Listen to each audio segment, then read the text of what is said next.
Hey, what's going on? Todd Shaw, the Sawdust Dude. Live and on location, beautiful Southwest Virginia. Check out that scene. I'm sorry, somebody's got to do it, right? Hey, working on these balusters, pickets, whatever you want to call them, and you'll get one where the screw won't back out. You know, it's sitting there with the impact driver, and it's just spinning around, you know, and trying to get it out. You're like, oh man, so frustrating. Well, you'll get that. Hey, here's a quick tip.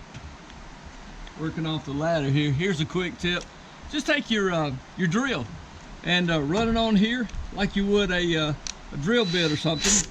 Get it real tight, and then all of a sudden, just reverse it, and it backs straight out. Woo! That's pretty cool. Hey man, thanks for joining us. Hit that like button. I hope this helped. See you real soon. Thanks a lot for watching the Sawdust Dude.